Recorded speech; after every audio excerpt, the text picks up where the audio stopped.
Hello student, welcome. हमने previous lecture के अंदर इलेक्ट्रोस्टैटिक के सबसे पहले कूलम फोर्स के बारे में, कूलम्स लॉ के बारे में पढ़ा और उसके कुछ न्यूमेरिकल्स किए। नाउ अब हम स्टार्ट करते हैं उससे अगला topic, that is the electric field.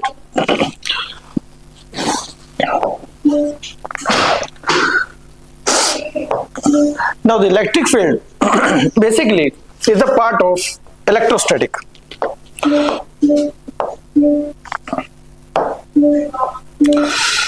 Okay, now the electric field.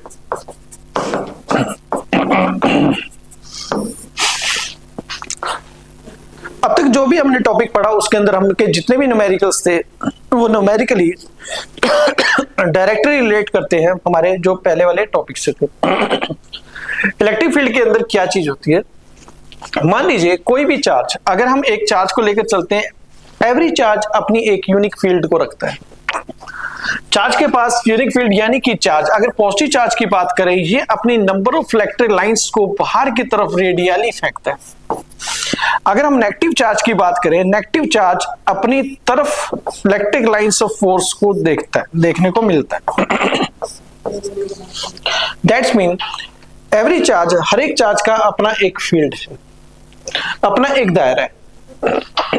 अब उस फील्ड को जांचने के लिए हम क्या करते हैं, एक छोटा सा टेस्ट चार्ज, लेट्स सपोज एक छोटा सा टेस्ट चार्ज, जो चार्ज जिसकी अपनी कोई फील्ड ना हो, उसको हम उसकी तरफ धीरे धीरे लेकर चलते हैं।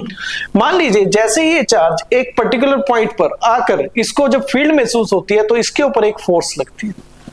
यानी कि जैसे ही एक टेस्ट चार्ज को जब हम एक पर्टिकुलर दूसरे चार्ज की फील्ड में ले जाते हैं तो वो चार्ज उसको रिपेल करता है, आउट करने की कोशिश करता है, तो यानी कि उस चार्ज को एक फोर्स महसूस होती है बाय एग्जिस्टिंग चार्ज। वो फोर्स कितनी होती है? वो फोर्स होती है Q नॉट, उस पर लगने वाली force due to electric field, जो कि चार्ज अंदर जो मेन चार्ज था उसने उसके ऊपर लगाई। लेट्स सपोज इस चार्ज से यहां तक, मान लीजिए जो एग्जिस्टिंग चार्ज था उस चार्ज के r डिस्टेंस पर इसको एक फोर्स का महसूस हुआ, तो कूलम फोर्स क्या बोलती है? तो यहां पर अगर हम देखें इस वाले मेथड से, तो कूलम फोर्स हमारे को क्या बताती है, that is 1/4 pi E naught Q naught upon r square. Now electric field अगर हम कैलकुलेट करना चाहते हैं इन मैग्नीट्यूड फॉर्म में, तो यहां पर हमारे पास देखिए आप फार्मूला हमारे को मिल चुका है, that is F is equal to Q naught E. तो इलेक्ट्रिक फील्ड हमारे पास हो जाएगी F अपॉन Q नॉट। तो F हमारे पास क्या है, that is 1/4 pi E naught Q naught upon r square, upon में Q naught. So Q naught से Q नॉट कैंसिल, तो इलेक्ट्रिक फील्ड हमारे को मिलती है that is 1/4 pi E naught Q upon r square. आप इस फार्मूले में देख सकते हो that is in magnitude form. आप इस वाली इलेक्ट्रिक फील्ड के अंदर आप देख सकते हैं कि यहां पर जो टेस्ट चार्ज था उसका कोई इफेक्ट नहीं है, यानी कि टोटल इलेक्ट्रिक फील्ड डिपेंड किस पर कर रही है, जो एग्जिस्टिंग चार्ज है उसी के ऊपर डिपेंड कर रही है। नाउ इन वेक्टर फॉर्म के अंदर अगर हम देखना चाहें इसको, तो K Q upon r square का r यूनिट वेक्टर से इसको वेक्टरली भी देखा जा सकता है। तो यहां पर हम इलेक्ट्रिक फील्ड की बारे में ओवरऑल ओवरव्यू हम ले चुके हैं। कैसे हम इस चीज को करने, तो यहां से अगर हम आगे चले, अगले उसके अंदर स्लाइड्स के अंदर अगर हम देखते हैं तो हमको एक चीज देखने को मिलेगी कि कैसे कैसे हमारी इलेक्ट्रिक फील्ड अपना इफेक्ट डालती है चार्ज। तो यहां पर देखते हैं कि लेट्स सपोज इलेक्ट्रिक फील्ड का जो हमारे पास फार्मूला मिला that is K Q upon r square और r unit vector, and in magnitude form is equal to KQ upon r square। Okay, अभी हमने इलेक्ट्रिक फील्ड के फार्मूले देखे, हमने वेक्टर फॉर्म के अंदर देखा that is in vector form, और ये हमारा मैग्नीट्यूड फॉर्म के अंदर हमारे को फार्मूले मिल गया। नाउ इलेक्ट्रिक फील्ड के अंदर अब अगर हम सुपरपोजिशन की बात करें, तो सुपरपोजिशन में एज इट इज सेम जैसे हमने फोर्स में लिखा था, तो सुपरपोजिशन प्रिंसिपल में भी हमारे को वही चीज देखने को मिलती है अगर हम इलेक्ट्रिक फील्ड की बात करें, because electric field is also a vector quantity. जैसे हमने फोर्स को देखा था, फोर्स वेक्टर क्वांटिटी थी, ऐसे ही हमारे पास इलेक्ट्रिक फील्ड भी वेक्टर क्वांटिटी है। तो सुपरपोजिशन के अंदर भी आप देखोगे इलेक्ट्रिक फील्ड नेट जो होगी वेक्टर फॉर्म के अंदर, वो sum of all the electric field, ठीक है, उन सब के कारण जो हमारे पास इलेक्ट्रिक फील्ड मिलेगी, नेट वन पॉइंट पर हम वो इलेक्ट्रिक फील्ड कैलकुलेट कर सकते हैं। नाउ अगर हम इसमें न्यूमेरिकल्स की बात करें, तो न्यूमेरिकल्स में अगर हम देखते हैं, इसके अंदर सबसे पहला अगर न्यूमेरिकल देखा जाए तो हम यहां पर बात कर सकते हैं कि मान लीजिए एक +4Q प्लस Q का चार्ज और एक हमारे पास दैट इज -2Q का चार्ज हमारे पास यहां पर पड़ा, सॉरी कूलम का, 1 कूलम एंड 2 कूलम का चार्ज हमारे पास यहां पर पड़ा हुआ है, जिसका सेपरेशन जो है वो 2 मीटर है। अब मैं आपसे बोलूं कि इस पॉइंट P पर नेट इलेक्ट्रिक फील्ड कैलकुलेट करके बताइए। तो आप यहां पर देख सकते हैं इस पॉजिटिव चार्ज को कि लिए इलेक्ट्रिक फील्ड इस डायरेक्शन के अंदर हमारे को मिलेगी, that is E1, and negative charge भी अपनी तरफ एक इलेक्ट्रिक फील्ड से खींचेगा, दैट इज E2। तो यानी कि पॉजिटिव चार्ज से इलेक्ट्रिक फील्ड बाहर आती है लाइंस और नेगेटिव चार्ज की तरफ जाती हैं। तो P पॉइंट पर अगर हम इलेक्ट्रिक फील्ड को कैलकुलेट करें तो यहां पर आप देख सकते हैं कि E1 प्लस E2 यहां पर electric field, net electric field हमारे को मिलेगी। तो यहां पर आप देख सकते हैं दैट इज KQ अपॉन, पहले हम इसको फार्मूले को लिखने की कोशिश करते हैं, KQ upon R square that is Q1 plus Q2 की फॉर्म के अंदर हमारे पास यहां पर हमारे को आंसर मिलने के चांस है। तो यहां पर अगर हम देखें इस वाले फार्मूले का अगर हम आंसर कोशिश करें तो यहां पर EP is equal to K और यहां पर हमारे पास that is 1 coulomb that is 1 upon में R square that is 1 metre square, 1 का स्क्वायर प्लस में दैट इज K और यहां पर अनदर चार्ज है हमारे पास दैट इज 2 अपॉन में 1 का स्क्वायर। तो यहां पर हमारी वैल्यू मिल सकती है 9 × 10 की पावर 9 इंटू दैट इज 3। तो 27 × 10 की पावर 9 की वैल्यू हम यहां पर गेट कर सकते हैं इलेक्ट्रिक फील्ड के टर्म्स में। नाउ अब हम आगे चलते हैं। इन इलेक्ट्रिकल क्वांटिटीज के अंदर अगर हम यहां पर देखें एक ट्रायंगल का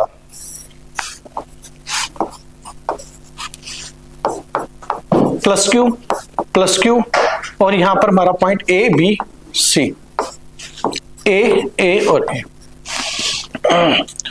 अगर मैं आपसे पूछूं कि electric field at point C क्या होगी, तो आप यहां पर क्या लिखेंगे, electric field at point C, यहां पर हम देख सकते हैं एक छोटा सा चार्ज को अगर हम रखते हैं तो वो कितनी फील्ड महसूस कर रहा है एट पॉइंट C, हम वो चीज को देखना चाहते हैं। तो यहां पर हम देखेंगे कि एट पॉइंट C पर इलेक्ट्रिक फील्ड इसके कारण, देखिए अब मैं C पॉइंट यहां पर लिख रहा हूं दैट इज C पॉइंट, इसके कारण इलेक्ट्रिक फील्ड एक होगी यहां पर that is E1 is equal to KQ upon A square और इसके कारण इलेक्ट्रिक फील्ड होगी एक यहां पर that is KQ upon A square और इन दोनों के बीच का जो एंगल होगा वो होगा हमारा 60 डिग्री। तो इट्स वेरी इजी। अब आप पैरेललोग्राम लॉ वेक्टर एडिशन से आप इसको सॉल्व कर सकते हैं। यहाँ पर डायरेक्टली एक electric field that is net electric field आप कैलकुलेट करना बहुत आसान हो जाएगा। तो यहां से अगर हम En की वैल्यू देखें तो हमारे पास यहां पर दोनों इलेक्ट्रिक फील्ड सेम है, तो यानी कि E का स्क्वायर प्लस E का स्क्वायर प्लस में 2E स्क्वायर और यहां पर हमारे पास cos 60 डिग्री का एंगल, बिकॉज 60 डिग्री क्यों है, क्योंकि हमारी चारों साइड, तीनों साइड, सॉरी थ्री साइड्स, तीनों साइड्स हमारी सेम है और यहाँ पर 60 डिग्री का एंगल था। तो यानी कि यहाँ पर हमारे पास इलेक्ट्रिक फील्ड जो नेट इलेक्ट्रिक फील्ड है वो हमारी √3E के इक्वल आ जाएगी। तो यानी कि हमारे पास जो रिजल्ट आएगा that is √3 KQ upon A square, ये इसका एग्जैक्ट आंसर हमारे को देखने को मिलता है। जस्ट लाइक ऐसी ही सेम प्रॉब्लम हमने पिछले लेक्चर में यानी कि कूलम्स फोर्स के अंदर भी की थी। Okay, now proceed to next level. Next level के अंदर हम थोड़ा सा आगे बढ़ने की कोशिश करेंगे। आगे मतलब कि जो हमारे डिस्ट्रीब्यूशन से रिलेटेड क्वेश्चंस होते हैं, क्वेरीज होती हैं, ओके, लेट्स सपोज सबसे इंपॉर्टेंट क्वेश्चन जो कॉम्पिटिटिव पॉइंट है उससे बहुत जरूरी है, कुछ जेई के अंदर, कुछ नीट के अंदर इस टाइप के क्वेश्चन देखने को मिलेंगे। लेट्स सपोज अब तक हमने जितने भी प्रॉब्लम्स की वो सब के सब पॉइंट चार्ज के बारे में थे। नाउ अब यहां पर हम बात कर रहे हैं, लेट्स सपोज एक रोड है जो यूनिफॉर्मली डिस्ट्रीब्यूटेड है, पॉजिटिव चार्ज, जिसका चार्ज Q है और लेंथ L है। Let's suppose that is L। इसके थोड़े से डिस्टेंस पर, यानी कि हम A डिस्टेंस पर अगर मान कर चले, A डिस्टेंस पर एक पॉइंट P है। अब इस P पॉइंट पर हम इलेक्ट्रिक फील्ड को फाइंड आउट करना चाहते हैं। अब इस वाले पॉइंट पर इलेक्ट्रिक फील्ड को अगर हम फाइंड करना चाहें, हम ऐसे नहीं लिखेंगे कि यार Q अपॉन A स्क्वायर, ऐसे नहीं हो सकता। हम यहाँ पर क्या करेंगे, इस वाली स्ट्रिप को एक छोटे से पार्ट में तोड़ेंगे, जिसके ऊपर चार्ज हमारे पास dq आएगा और इसकी जो लेंथ होगी वो dx होगी, और P पॉइंट से लेकर यहां तक का जो डिस्टेंस होगा वो x होगा। एवरी डिस्ट्रीब्यूशन वाले क्वेश्चंस, जितने भी डिस्ट्रीब्यूशन वाले क्वेश्चंस होते हैं उसको आपको इंटीग्रेशन से सॉल्व करना पड़ता है। नाउ व्हाट हैपन, आपको पता है यहां पर अगर हम लिमिट की बात करें तो a से लेकर a प्लस L तक यहां पर इंटीग्रेशन यानी कि लिमिट की वैल्यू होगी। हमको देखने को देखो, P से लेकर इस पॉइंट तक a है, फिर P से लेकर a प्लस से लेकर पूरी लेंथ को उसने कैलकुलेट करना। नाउ अगर मैं P पॉइंट की बात करूं, P पॉइंट पर लगने वाली इलेक्ट्रिक फील्ड जो है वो DE है, दैट इज K, और वो स्मॉल x स्क्वायर, कितना डिस्टेंस है x और dx पर लगने वाली, और चार्ज कितना होगा उस एलिमेंट का dq होगा, और पॉइंट P पर उस dq स्मॉल एलिमेंट के कारण एक स्मॉल इलेक्ट्रिक फील्ड जनरेट होगी, जो हमने बोला d is equal to k dq upon x square. Okay, now let we, सबसे पहले हमारे को यहाँ पर dE तो है, बट हमारे को dq को फाइंड आउट करना बहुत जरूरी है। अब dq को फाइंड आउट करने के लिए हमारे को पता है, हमने अभी लास्ट लेक्चर में मैंने आपको बताया कि लीनियर चार्ज डिस्ट्रीब्यूशन का यूज किया जाता है। नाउ लीनियर चार्ज डिस्ट्रीब्यूशन हमारे पास होती है, that is lambda, that is small charge के कारण dq बोल सकते हैं हम और dx बोल सकते हैं, कोई प्रॉब्लम नहीं है। और यहां पर और बिग चार्ज अपॉन में लेंथ हम ये भी बोल सकते हैं, कोई प्रॉब्लम नहीं है। तो यहां से अगर हम देखें dq की वैल्यू जो हमारे पास मिलके आती है, that is q upon l into dx। इस वाली वैल्यू को हमने इस वाली इक्वेशन के अंदर पुट करना है। मेरा मानना यह है कि आप लीनियर चार्ज डिस्ट्रीब्यूशन का यूज कर रहे हैं, तो आप small length upon original charge, small length upon small charge, original length upon original charge, आप इस तरह से रेशियो की फॉर्म के अंदर इजीली सॉल्व कर सकते हो क्वेश्चंस को। अब मान लीजिए मैं इसमें पुट करता हूं वैल्यू, तो मेरे को मिलती है यहां पर value k q upon l that is dx upon x square. Okay, अब मैं क्या करूंगा, इसको इंटीग्रेट करूंगा both side, integration both side कहां से कहां तक, a से लेकर a प्लस l तक।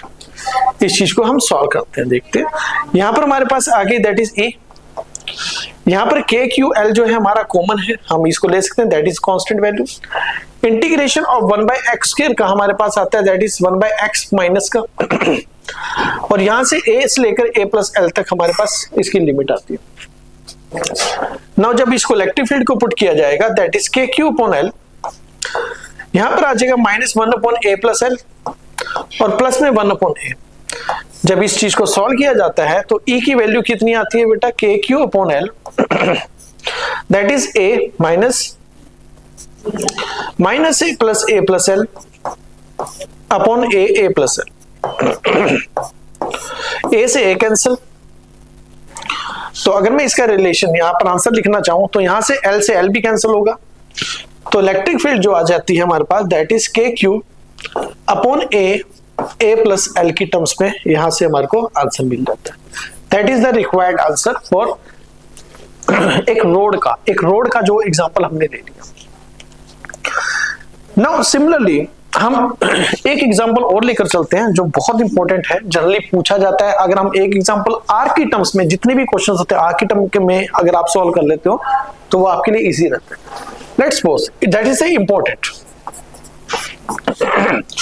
लेट्स सपोज एक आर्क है, इसके डिस्टेंस मान लीजिए O पॉइंट पर हमारे को इलेक्ट्रिक फील्ड कैलकुलेट करनी है। ये आर्क जो है यूनिफॉर्मली डिस्ट्रीब्यूटेड है, positive.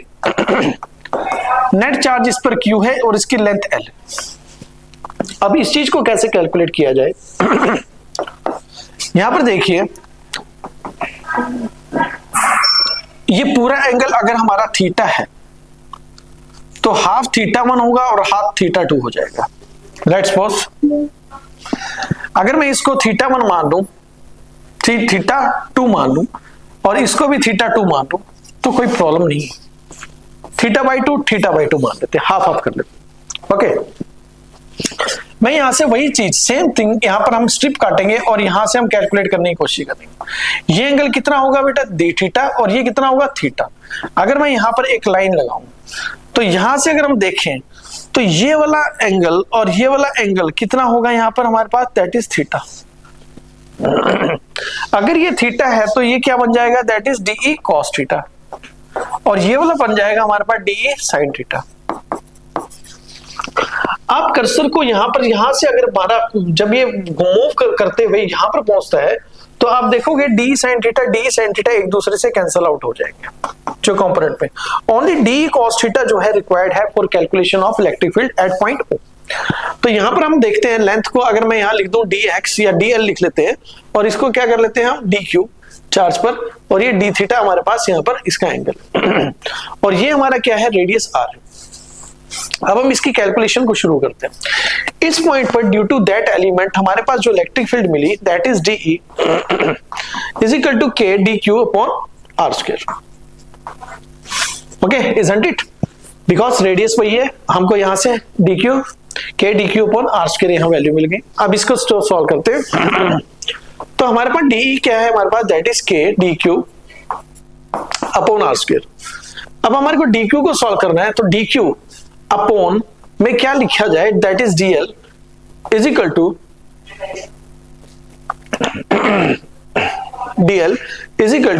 That is q upon total l। Total l को हम यहां पर 2 पाई r भी बोल सकते हैं, हम इसको डायरेक्टली क्या करते हैं, लैम्डा लिख लेते हैं। सो dq हमारे पास क्या मिल जाएगा, that is lambda into dl। अच्छा, आप देख सकते हैं इस ट्रायंगल के अंदर, इस वाले ट्रायंगल के अंदर आप देखेंगे ये जो है हमारे पास दैट इज dl, ये हमारा रेडियस है और ये हमारा d थीटा है। तो यहां से हम dl की वैल्यू निकाल सकते हैं, that is r d theta. Okay, यहां से हम डायरेक्टली वैल्यू निकाल सकते हैं, dl is equal to r d theta. हम पुट करते हैं इसके अंदर तो हमारे पास सारी सारी वैल्यूज को हम इसमें पुट करते हैं तो क्या मिलेगा, देखो d is equal to K dq that is lambda and dl की वैल्यू जो है ये पुट करते हैं, that is r d theta upon r square. Okay, और साथ में क्या चीज है हमारे पास, दैट इज cos थीटा। हमने यहां पर cos थीटा तो लगाया नहीं, DE cos थीटा तो यहां पर cos थीटा की टर्म्स है। ठीक है, कंपोनेंट तो हमारे को यही चाहिए नेट इलेक्ट्रिक फील्ड के लिए। सो यहां पर इलेक्ट्रिक फील्ड हमारे को क्या मिल जाएगी, K lambda upon r square हमारा बाहर आ जाएगा और इनटू r भी बाहर। तो यहां पर हमारे पास इंटीग्रेशन में बचेगा that is cos theta into d theta. अब ये वैल्यू जो जाएगी हमारे पास दैट इज θ/2 से माइनस K θ/2 तक। r से r cancel, integration of cos theta का माइनस sin थीटा होता है नहीं प्लस sin थीटा, और प्लस sin थीटा में जब ये वैल्यू पुट करते हैं तो आपके पास रिक्वायर्ड रिजल्ट मिलता है that is K lambda r sin θ/2। ये हमारे पास डायरेक्ट रिजल्ट यहां पर मिलता है जब हम किसी आर्क की इलेक्ट्रिक फील्ड को कैलकुलेट करना चाहते हैं। आपके सामने, आप इसके अंदर एक पॉइंट टू पॉइंट कोई गलती ना करें, जितना हो सकता है इस वाले फार्मूले को याद रखने की कोशिश करें। नाउ मैं यहां पर थोड़ा सा इस चीज को देखने की कोशिश करता हूं कि क्या चीज है। ओके,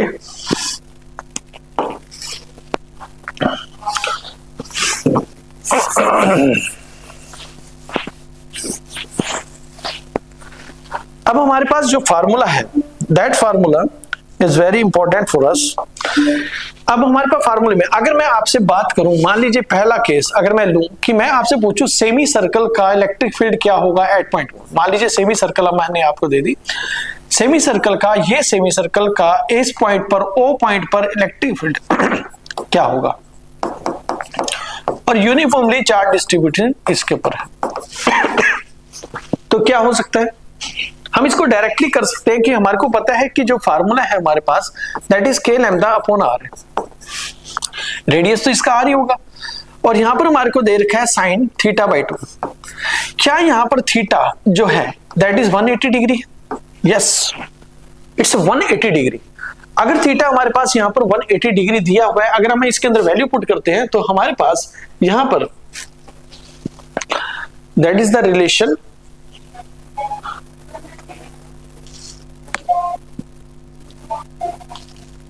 ओके जैसे हम इसके अंदर 180 पुट करते हैं तो साइन 90 1 हो जाता है, तो ई की वैल्यू क्या आ जाती है, that is k lambda upon r, यहां पर हमारे को देखने को मिलती है, दैट इज सेमी सर्कल की वैल्यू। अगर हम सेकंड केस की बात करें, एटलीस्ट यहां पर हमारे को यहां से हमको 2 here that is 2k lambda की वैल्यू यहां पर देखने को मिलती है, क्योंकि हमने sin थीटा यानी कि 2 sin थीटा बाई 2 यहां पर आना चाहिए था, हमने उसको इग्नोर कर दिया। तो 2k लैम्डा हमारी सेमी सर्कल की। अगर मैं सेकंड आपसे पूछूं कि हाफ सर्कल की बताइए, यानी कि 1/4 सर्कल की जो है इसकी वैल्यू एट पॉइंट ओ पर बताइए, या आप डायरेक्ट देखिए कि इसके बीच में एंगल कितना है 90 डिग्री का।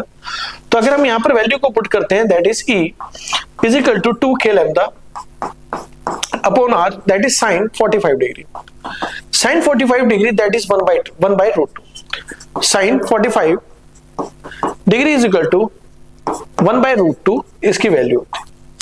मान लीजिए अगर हम इसमें पुट करते हैं तो हमारे पास डायरेक्ट रिलेशन बनकर आता है that is √2 k lambda upon r। तो electric field at point O due to the 1/4 of circle is given by the √2 k lambda upon r। So that's the basic relation. If you अगर आप arc के सारे questions को solve करते हैं तो आपके पास मैक्सिमम क्वेश्चंस जो है आप उन चीजों को कर पाएंगे। नाउ नेक्स्ट उसके अंदर हम चलते हैं, नेक्स्ट टॉपिक को हम लेकर चलते हैं। इलेक्ट्रिक फील्ड में अभी हमने देखा, अब हम इसके बारे में बात करेंगे, एक इलेक्ट्रिक डाइपोल के बारे में बात करने की कोशिश करेंगे कि क्या है electric dipole. Now electric dipole की अगर हम बात करें, इलेक्ट्रिक डाइपोल में बेसिकली क्या होता है, मान लीजिए डाइपोल का मतलब होता है डाइपोल, यानी कि दो पोल होने हमारे बहुत जरूरी है, एक पॉजिटिव एक नेगेटिव, यानी कि पोलैरिटी होनी बहुत जरूरी है। तो यानी कि डाइपोल का मतलब क्या होता है, दो पोल्स, अगर हमें एक चार्ज को प्लस क्यू चार्ज और एक माइनस क्यू चार्ज को सेपरेटेड बाय मान लीजिए हमारा डिस्टेंस इसका 2l कर दिया जाए तो यानी कि दो पोल्स चार्ज पड़े हुए हैं, सेपरेशन है उनके बीच में, that is called dipole, that is electric charge separated by 2l, तो इसको इलेक्ट्रिक डाइपोल बोला जाएगा। बट यहां पर इसकी एग्जिस्टेंस होती है दैट इज नेगेटिव से ये पॉजिटिव की तरफ हमेशा करते हैं, और इनके बीच का डिस्टेंस हमेशा 2l लेकर किया जाता है। और अगर हम इसकी बात करें, ये that is the dipole, that structure is called dipole. But जब हम डाइपोल मूवमेंट की बात करें, इलेक्ट्रिक डाइपोल मूवमेंट की अगर हम बात करते हैं, इलेक्ट्रिक डाइपोल मूवमेंट की अगर बात करें तो यहां पर हमारे को देखने को क्या मिलेगा, that is P vector is equal to Q into 2l vector. So P vector क्या है यहाँ पर, P vector is the dipole movement, and dipole movement की डायरेक्शन जो होती है वो हमेशा नेगेटिव से पॉजिटिव होती है। Okay, it's always negative to positive. अब ये डाइपोल होते क्या, कहां नजर आते हैं आपको, डाइपोल आप देख सकते हैं जहां पर पॉजिटिव नेगेटिव पोलैरिटी होगी, लेट्स सपोज मॉलिक्यूल्स के बीच में अगर मॉलिक्यूल्स के बीच में पॉजिटिव नेगेटिव चार्जेस हैं तो डेफिनेटली वहां पर डाइपोल्स एग्जिस्ट करते होते हैं। स्ट्रॉन्ग डाइपोल कहां पर आपको देखने को मिलते हैं, हमारे वाटर मॉलिक्यूल्स में मिलते हैं आपको, जैसे H2O, NH2, ठीक है, इसके अंदर हमारे पास क्या होते हैं, that is dipole, carbon dioxide.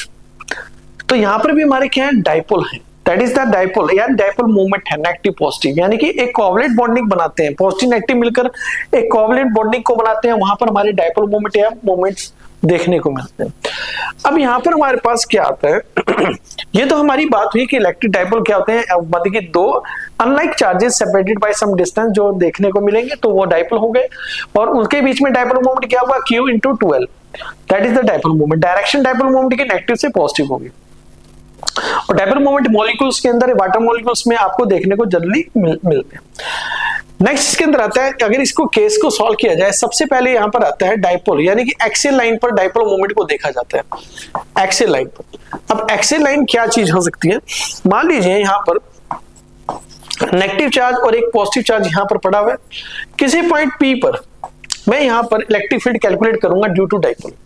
इसका एक मिड पॉइंट हम ले लेते हैं, यहां पर इनके बीच का डिस्टेंस जो है वो 2l है। मिड पॉइंट से मैं यहां का डिस्टेंस लूंगा x, जहां पर मेरे को डायपोल को कैलकुलेट करना है। Let's suppose that is O।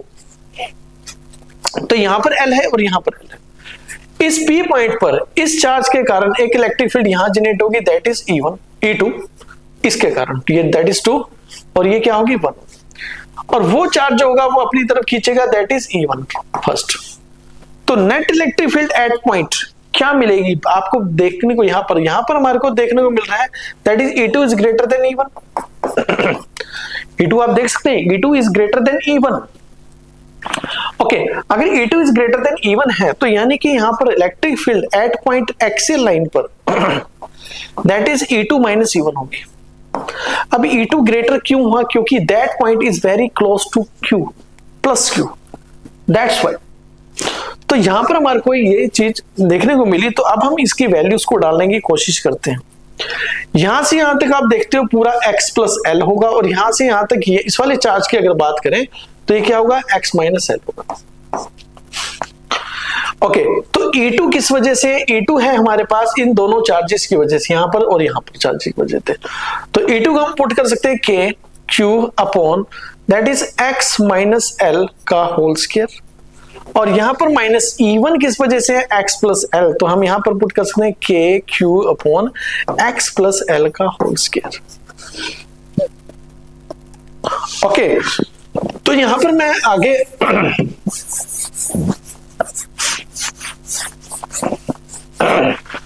अब इस वाली पूरी कैलकुलेशन को सॉल्व किया जाए तो EA is equal to KQ को अगर हम बाहर लेते हैं तो हमारे पास इसके बीच में आप देखने को मिलेगा that is X square plus L square plus 2xl minus X square minus L square plus में 2xl अपॉन में X square minus L square का whole square. Okay, that's so X square L square सब कुछ cancel हो गया, that is EA axial line पर KQ into 4xl यहां पर मिला और X square minus L square का होल स्क्वायर यहां पर देखने को मिला। ओके, तो अब यहां पर हम इस चीज को सॉल्व करते हैं। हमारे पास पता है दैट इज P जो होता है वो हमारा Q इंटू 2A होता है, Q इंटू 2A या 2L। तो यहां से हम यहां से Q और 2L को वैल्यू को निकाल लेते हैं, तो यहां पर हमारे को मिलेगा KP और साथ में मिलेगा हमारे को 2x upon x square minus L square का होल स्क्वायर। ओके, अब जैसे हम इस कैलकुलेशन को सॉल्व करते हैं तो हमारे पास एक्सियल लाइन के अंदर EA is equal to that is KP upon, अगर हम बोले कि x much much much greater than और x much greater than L, अगर x much greater than L है तो यहां पर हमारे पास 2 आगे आ जाएगा और यहां पर इंटू x है तो ये बन जाएगा x की पावर 4, एक से एक कैंसिल, तो EA की वैल्यू हमको मिल जाएगी एक्सियल लाइन पर that is 2KP upon x cube. तो एक्सियल लाइन पर हमारे पास जो वैल्यू होती है that is the electric field की, वो हमारे पास ये वाली वैल्यू हमारे को जनरली मिल रही है। ओके, नाउ नेक्स्ट टॉपिक में अगर हम बात करें, यानी कि अब हमारे को मिल चुकी है एक्सियल लाइन पर जो अगर वैल्यू को देखें तो वो हमारी मिली है 2KP अपॉन एक्स क्यूब। इसको वेक्टरली फॉर्म के अंदर देखना चाहें तो आप लिख सकते हैं, कोई प्रॉब्लम नहीं है। सेकंड केस को अगर हम सॉल्व करें दैट इज बाइसेक्टर लाइन पर, अगर हम बाइसेक्टर लाइन पर इसको सॉल्व करने की कोशिश करें तो वही चीज हम लिखते हैं दैट इज माइनस Q। यहां पर हमारे पास प्लस Q चार्ज है।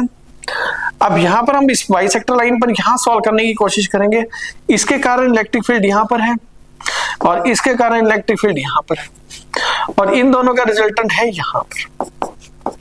ये हमारा क्या है, बाइसेक्टर लाइन, इसको मैं B से डिनोट करता हूं। ओके, ये जो है मिडिल सेक्शन से यानी कि O पॉइंट से ये x डिस्टेंस पर है, ये जो इसकी लेंथ है ये हमारे पास कितनी थी, दैट इज 2l। तो यानी कि ये l हुई, ये l हुई, ये क्या बन जाएगी, that is l square plus x square का रूट। यहां पर भी ये क्या बन जाएगी, that is l square plus x square का रूट। अब यहां पर इससे लगने वाली फोर्स दैट इज E1, इससे लगने वाली फोर्स दैट इज E2। अब E1 और E2 दोनों की दोनों सेम है, तो 2E cos थीटा होगी, यहां पर डेफिनेटली होगी theta, 2E cos theta, that the electric field. Bisector line पर आप देख रहे हो कि दैट द इलेक्ट्रिक फील्ड। अब हम इसको सॉल्व करने की कोशिश करते हैं। Now electric field at that point that is the 2E cos theta. अब हम मेरे को बताइए 2E किसके इक्वल है, दैट इज KQ अपॉन में L square plus x square का रूट। cos थीटा क्या चीज है, अगर हम cos थीटा को देखें, cos theta perpendicular upon hypotenuse, तो परपेंडिकुलर यहां पर x है और यहां पर रूट में L square plus x square की वैल्यू आ रही। तो यहां पर हमारे पास E की वैल्यू जो मिलेगी हमारे को एक्सियल नहीं, सॉरी हमारे पास दैट इज बाइसेक्टर लाइन पर, इसकी वैल्यू को अगर हम देखेंगे तो ये मिल जाएगी हमारे को 2kqx upon L square plus x square की पावर 3/2। मैं डायरेक्ट कंडीशंस पर आता हूं। मान लीजिए if x is much much greater than L, क्योंकि हम कहते हैं डायपोल के बीच में जो डिस्टेंस होता है इट्स वेरी वेरी लेस, तो जनरली जहां पर हम इलेक्ट्रिक फील्ड को मेजर करना चाह रहे हैं उसको ज्यादा लेकर चलते हैं। तो x is greater than much greater than L, so and P is equal to Q into 2L। तो यहां से अगर हम पुट करें तो EB बाइसेक्टर लाइन पर हमारे को क्या मिलेगा, that is 2 K P upon x cube, that is the bisector line पर हमारे को मिल गया। यानी कि सेकंड फार्मूला अगर बाइसेक्टर लाइन पर आप देखते हो वो हमारे को मिलता है KP upon x cube, KP upon x cube. तो ये दो फार्मूले हमारे को, एक तो हमारे को मिला एक्सियल लाइन पे, एक बाइसेक्टर लाइन पर। जनरली क्वेश्चन किस फॉर्म में आता है कि वो किसी भी पॉइंट पर आपसे पूछ सकता है कि क्या इलेक्ट्रिक फील्ड होगी। उस केस में हमको सॉल्व करने की जरूरत नहीं है, हमको डायरेक्ट अगर हम फार्मूला याद रखते हैं कि एट एनी पॉइंट पर, तो हमारे पास फार्मूला डायरेक्ट है, that is KP upon x cube root में 3 cos स्क्वायर थीटा प्लस 1। मैं इस चीज को सॉल्व करने की कोशिश करता हूं। Let's suppose in axial line theta की वैल्यू क्या थी, अगर हम एक्सियल की बात करें थीटा की वैल्यू थी 0 डिग्री। अगर थीटा की वैल्यू 0 डिग्री थी तो cos 0 कितना होता है 1, तो 3 + 1 4, तो हमारे पास E एक्सियल लाइन पर कितना आया, that is 2kp upon x cube, जो हमारा बिल्कुल सही है। इन बाइसेक्टर लाइन पर अगर देखें इक्वेटोरियल पर या बाइसेक्टर पर देखें, बाइसेक्टर पर आपको थीटा की वैल्यू कितनी मिली थी 90 डिग्री। cos 90 डिग्री 0 होता है, तो यहां पर हमारे को जो बाइसेक्टर पर लाइन मिली वो मिली हमारे को that is KP upon x cube. तो हम डायरेक्टली अगर हम ये फार्मूला याद रखते हैं तो हम दोनों वैल्यूज को सॉल्व करते हैं और किसी भी पॉइंट पर इलेक्ट्रिक फील्ड बाय डाइपोल हम कैलकुलेट कर सकते हैं। That is the basic idea about the electric field. Electric field का हम सॉल्व करने की कोशिश करें। नाउ ये हमारा इलेक्ट्रिक डाइपोल था। नेक्स्ट उसके अंदर हम देखते हैं नेक्स्ट में कि इलेक्ट्रिक डाइपोल को अगर यूनिफॉर्म इलेक्ट्रिक फील्ड के अंदर प्लेस कर दिया जाए तो क्या होगा। Let's suppose next topic that is dipoles in electric field. Dipole in uniform electric field. Uniform electric field.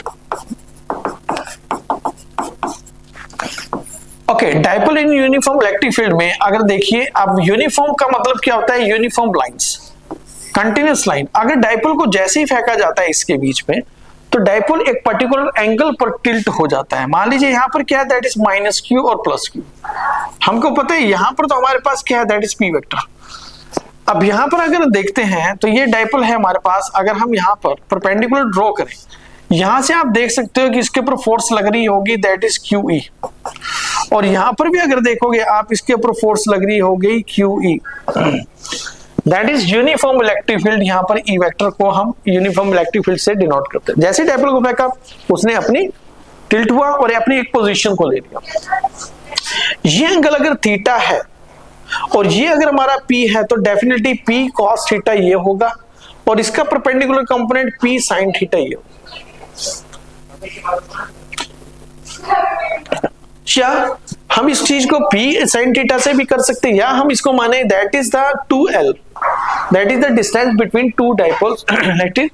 तो हम इस चीज को कैलकुलेट कर सकते हैं, that is 2L cos theta, और ये वाला कंपोनेंट जो होगा वो हमारा होगा 2L sin थीटा। ओके, तो यहां पर आप देख सकते हैं कि अगर ये 2L sin थीटा है, तो cos थीटा से 2L sin थीटा अगर हम कंपोनेंट्स में तोड़ते हैं, और यहां पर क्या होगा 2L sin थीटा होगा। तो यहां पर अगर हम टॉर्क देखें, क्योंकि हमारा जो डाइपोल जब भी यूनिफॉर्म इलेक्ट्रिक फील्ड में आया तो उसने एक टॉर्क लिया, यानी कि एक रोटेशन ली। जब भी कोई भी लीनियर टू रोटेशन में आता है तो वहां पर टॉर्क एग्जिस्ट करती है, यानी कि उसके ऊपर एक फोर्स लगी, force due to electric lines, और वो क्या बनी, हमारी टॉर्क बनी। तो टॉर्क क्या होता है, torque is the force into perpendicular distance होता है, torque into perpendicular distance. Now torque is the torque, force क्या है हमारे पास, फोर्स हमारे को जनरली यहां पर देखने को मिल रहा है, that is QE, and perpendicular distance जो है that is 2L sin theta. Now torque is equal to Q into 2L, हमको पता है that is dipole moment. So यहां पर हम लगा सकते हैं that is PE sin theta, because यहां पर हमारे पास जो P है वो हमारा क्या है, Q into 2L, that is the dipole moment, that is the dipole moment. तो यहां से हमारा टॉर्क मिला। अब टॉर्क यहां पर sin थीटा है, sin थीटा का मतलब क्या है, यानी कि sin theta that is the cross product, और क्रॉस प्रोडक्ट में हमारे को क्लियर है कि दो वेक्टर मिलकर एक थर्ड डायरेक्शन को दिखाते हैं। तो यहां पर अगर हम वेक्टर फॉर्म के अंदर लिखना चाहें इस चीज को, वेक्टर फॉर्म, तो टॉर्क जो होती है हमारे पास that is the P vector cross E vector. यहां पर हमारे पास एक एक्सप्रेशन मिलता है, that is the torque generate by dipole, या that is the torque develop by the dipole in a uniform electric field. तो यहां पर हमारे कुछ केसेस हमारे को देखने को मिलते हैं। उन केसेस को अगर हम देखना चाहें, अब हमारे पास जो फार्मूला है that is torque PE sin theta. PE sin theta का मतलब, अगर हम केस की बात करें, केस नंबर 1, केस 1 की बात करें, तो अगर हमारे पास केस 1 है तो यानी कि थीटा अगर हम 0 डिग्री लेकर चलते हैं, तो हमारे पास टॉर्क की वैल्यू क्या हो जाती है, that is P sin 0 degree 0 होता है, तो टॉर्क हमारी क्या होती है 0। 0 का मतलब दैट इज अनस्टेबल कंडीशन यहां पर आ चुकी है, दैट इज अनस्टेबिलिटी है, यहां पर 0 टॉर्क नहीं मिली। सेकंड कंडीशन में अगर हम थीटा को 90 डिग्री मानकर चलते हैं, तो टॉर्क हमारे को यहां पर sin 90 डिग्री क्या होता है, sin 90 डिग्री हमारा 1 होता है, तो टॉर्क में आपको यहां पर PE मिलती है, दैट इज मैक्सिमम। इस चीज को मैक्सिमम बोला जा सकता है, इसको हम मिनिमम बोल देते हैं। तो इस कंडीशन के अंदर हमारे को स्टेबल कंडीशन में एक स्टेबिलिटी मिलती है। थर्ड कंडीशन में आप थीटा को चाहे 180 डिग्री कर दीजिए, तब भी आपको टॉर्क की वैल्यू sin 180 यानी कि cos 90 हमेशा 0 होता है, तो यहां पर भी हमारे को टॉर्क की वैल्यू 0 मिलती है, दैट इज अनस्टेबल कंडीशन में मिलती है। तो this is the about the dipole का यूनिफॉर्म इलेक्ट्रिक फील्ड के अंदर आना, और उस चीज को हम यहां पर कंटिन्यूसली चेक करने की कोशिश करते हैं। प्रीवियस लेक्चर के अंदर जो भी हमने चीज देखी, उसके अंदर एक टॉपिक को मैं यहां पर दोबारा से डिस्कस करना चाहूंगा। वो टॉपिक हमारे से लेफ्ट हो गया, तो आज हम उसकी भी बात करेंगे। तो वहां पर हमारे पास एक टॉपिक था जिसको हम बोलते हैं electrostatic equilibrium, very very important, that is electrostatic equilibrium. Electrostatic equilibrium में सबसे पहली कंडीशन, इलेक्ट्रोस्टैटिक इक्विलिब्रियम का मतलब क्या होता है कि इक्विलिब्रियम कंडीशन की हो सकता है कि मान लीजिए स्टेबल इक्विलिब्रियम कौन सा होगा, स्टेबल इक्विलिब्रियम ऐसा इक्विलिब्रियम हो सकता है, मान लीजिए चार्ज अपनी किसी पोजीशन से डिस्प्लेस हुआ, ठीक है, अगर चार्ज अपना डिस्प्लेस हुआ वो दोबारा से रीगेन कर लेता है, वो अपनी पोजीशन को दोबारा से रीगेन कर ले, that is the stable equilibrium. Okay, अगर हम सेकंड बात करें अनस्टेबल की, अनस्टेबल का मतलब तो वही बात हुई, इसका अपोजिट होगा। अगर चार्ज को डिस्प्लेस किया गया और वो दोबारा से रीगेन ना कर पाए, नो रीगेन टेक प्लेस, अगर कोई रीगेन ना हो तो उसको अनस्टेबल कंडीशन बोली जा सकती है। एंड थर्ड कंडीशन क्या हो सकती है? थर्ड कंडीशन हो सकती है हमारे पास न्यूट्रल। अब न्यूट्रल का क्या है कि मान लीजिए चार्ज को डिस्प्लेस किया तब भी वो इक्विलिब्रियम में है, देन इक्विलिब्रियम। ठीक है, जब भी डिस्प्लेस करते हैं तब भी इक्विलिब्रियम, तो ऐसी कंडीशन को न्यूट्रल कंडीशन बोला जाता है। स्टेबल यानी स्टेबल कब होगा? चार्ज को डिस्प्लेस किया, वो दोबारा से रीगेन कर ली पोजीशन को, स्टेबिलिटी। अनस्टेबल, चार्ज को डिस्प्लेस किया, उसने अपने आप को रीगेन नहीं किया। अच्छा, न्यूट्रल, आपने हल्का सा डिस्प्लेस किया तब भी इक्विलिब्रियम कंडीशन है उसके पास, फिर किया तब भी इक्विलिब्रियम कंडीशन है, तो यानी कि न्यूट्रल कंडीशन उसके पास बार बार एग्जिस्ट हो रही। तो दैट्स अ न्यूक्लियर, ये हमारे पास इलेक्ट्रोस्टैटिक इक्विलिब्रियम था। अब इक्विलिब्रियम कंडीशंस के कुछ न्यूमेरिकल्स होते हैं जो बहुत इंपॉर्टेंट होते हैं हमारे लिए। आइए डिस्कस करते हैं कुछ एक दो न्यूमेरिकल को। लेट्स सपोज पहला न्यूमेरिकल, मान लीजिए दो चार्ज हमारे डिस्प्लेस हो रहे हैं, एक होता है हमारे पास प्लस क्यू चार्ज और एक 4 + q चार्ज हमारे पास है, और ये हमने L डिस्टेंस पर रख दिया। अब आपसे क्वेश्चन क्या पूछा जा रहा है? एक थर्ड चार्ज को इसके बीच में प्लेस करना है, थर्ड चार्ज को प्लेस करना है, और वैसे वो पोजीशन बताइए जहां पर इक्विलिब्रियम कंडीशन एग्जिस्ट हो। अब यहां पर हम सोचते हैं, चलिए हम यहां पर मान लेते हैं, लेट्स सपोज ये वाली वो पोजीशन थी जो कि x डिस्टेंस पे थी, तो ये वाला डिस्टेंस क्या हो जाएगा? L - x हो जाएगा। अब हमारे को वो पोजीशन चाहिए कि कहां पर वो चार्ज इक्विलिब्रियम कंडीशन के अंदर है। नाउ अब हम देखते हैं, लेट्स सपोज इसके कारण एक फोर्स यहां पर लगेगी F1 और इसके कारण फोर्स लगेगी F2। अब ये दोनों फोर्सेस बैलेंस्ड हैं, यानी कि हम मान के चल रहे हैं that is the equilibrium conditions. अगर इसको मैग्नीट्यूड फॉर्म में, तो अब इसको देखते हैं, तो F1 के कारण क्या होगी? x के कारण, तो F1 के कारण 1 यानी कि हम यहां पर k क्या लिखाते हैं? k q, मान लीजिए यहां पर Q0 रखा हमने, k Q0 upon x² is equal to k, F2 की किसके कारण हुई है? इनके कारण, k Q0 into 4q upon L - x का होल स्क्वायर। k से k कैंसिल करते हैं, q Q0 से Q0 कैंसिल करते हैं, और L - x को मैं इधर लेकर आता हूं, L - x अपॉन x को होल स्क्वायर कर देते हैं, कोई दिक्कत नहीं, इसको मैं इधर लेकर आया और पूरा होल स्क्वायर किया और यहां लिख दिया 4। जैसे हमने क्वाड्रेटिक इक्वेशन को हटाया तो L - x upon x is equal to +-4 मिला। अब हम इस चीज को सॉल्व करते हैं, देखिए L - x is equal to +4x कर लेते हैं, तो L की वैल्यू कितनी मिली हमारे को? दैट इज 4,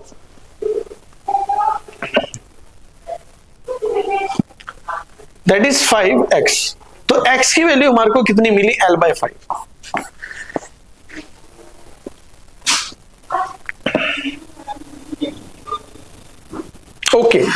ओके सॉरी, तो यहां पर हमारे पास 4 था, तो यहां पर हमारे को 2 आएगा क्योंकि हमने यहां पर रूट को नहीं किया, तो ये वाला क्वेश्चन में थोड़ी सी गलती, मिस्टेक, तो कोई दिक्कत नहीं। तो हम यहां से दोबारा से स्टार्ट करते हैं, that is the L - x upon x का whole square is equal to, यहां पर हमारे पास आ गया 4, तो L - x upon x is equal to +-2।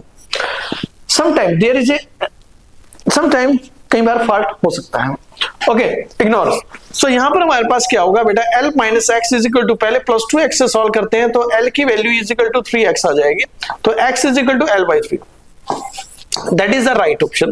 अगर मैं L - x is equal to -2x कर दें तो L की वैल्यू आ जाएगी -x, तो ये पॉसिबल नहीं है। तो that is the stable condition which is, जिसके कारण हमारे को एक आंसर मिल जाएगा। तो यानी कि x की वैल्यू L/3 होनी बहुत जरूरी है जहां पर इक्विलिब्रियम कंडीशन हमारे को मिलेगी। इसका एक शॉर्टकट मेथड भी है, अगर आप याद कर सकते हैं तो यहां पर बोल सकते हैं कि x is equal to √Q1 upon that is Q1 plus में रूट Q2 इंटू L। आप पुट कर सकते हैं। देखिए यहाँ पर Q1 की वैल्यू क्या थी, Q थी। यहाँ पर देखिए Q, इसकी वैल्यू क्या थी 4Q। यहाँ पर हम Q पुट कर रहे हैं। जैसे ही 4Q पुट करेंगे तो क्या बन जाएगा 2Q, और यहाँ पर क्या है L, तो Q से Q कैंसिल हुआ तो यहाँ पर क्या आ जाएगा L/3। तो x की वैल्यू हम डायरेक्ट एक इस वाले फार्मूले से भी कैलकुलेट किया जा सकता है। That is the equilibrium condition. जब दोनों तरफ पॉजिटिव चार्ज हो तो ये वाला फार्मूला रिक्वायर्ड फार्मूला है for solution of your to get a good answer. Okay, now एक एग्जांपल और करते हैं। That is the second example. Second example क्या है, मान लीजिए यहाँ पर प्लस Q चार्ज है और यहाँ पर कुछ दूरी पर यानी कि L दूरी पर यहाँ पर हमारे पास माइनस Q चार्ज है, -9 coulomb, sorry 9Q। Okay, 9Q। अब वो कहता है कि इक्विलिब्रियम कंडीशन ऐसे थर्ड चार्ज को प्लेस करना है कि जहां पर इक्विलिब्रियम कंडीशन एग्जिस्ट हो। अब मान लेते हैं कि मान लीजिए हम बीटल वाली कंडीशन को लेकर चलते हैं। आप यहां पर देख सकते हो इसके कारण इलेक्ट्रिक फील्ड इधर, इसके कारण इलेक्ट्रिक फील्ड इधर, एक दूसरे से इलेक्ट्रिक फील्ड या forces. Okay, basic electric field से या फोर्सेस से आप कैलकुलेट किया जा सकते हो। हम इलेक्ट्रिक फील्ड से कर रहे हैं, कोई दिक्कत नहीं। अब यहां देखो, इसके कारण इलेक्ट्रिक फील्ड, इसके कारण इलेक्ट्रिक फील्ड E1 और इसके कारण इलेक्ट्रिक फील्ड E2 नहीं हो सकती बैलेंस। ठीक है, अगर हम इलेक्ट्रिक फील्ड की टर्म में, ये इलेक्ट्रिक फील्ड की टर्म्स में कर रहा हूं, वो दूसरा फोर्स की टर्म्स में था, सेम।